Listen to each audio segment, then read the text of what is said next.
এই প্রবাসে নতুন যারা আসছেন তারা সহজে হাল ছাড়বেন।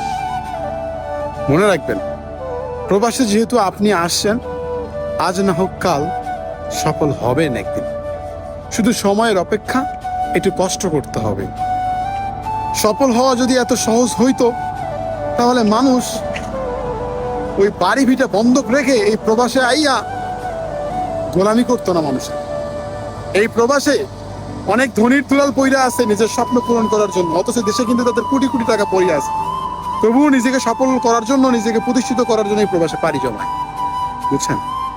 তো সফল হওয়া এত সহজ না। যারা নতুন আসছেন, অল্প একটু ধৈর্য ধরেন, আল্লাহর কাছে শুকরিয়া আদায় করেন। মনে রাখবেন, পৃথিবী সবার দুয়ার থেকে ঘুরে আসলে আল্লাহর দুয়ার থেকে ঘুরবেন না আপনি, আল্লাহ আপনাকে ফেরাবে না। আপনি, আমি, আমরা মধ্যবিত্ত যারা, তারা কিন্তু সবসময় ঋণ করেই প্রবাসে আসি। আমরা অনেক কষ্ট করি, অনেক পরিশ্রম করি, এরপরেও কিন্তু আমরা সফলতা পাই না। আর একটা জিনিস মনে রাখবেন, আল্লাহ তাআলা যে জিনিসটা দেয়, অতি সহজে জিনিসটা দেয়, ওই জিনিসটা কিন্তু অতি তাড়াতাড়ি আবার নিয়ে যায়। আর যে জিনিসটা অনেক কষ্টের পর দেয়, ওই জিনিসটা সারা জীবন থেকে যায়। তো জীবন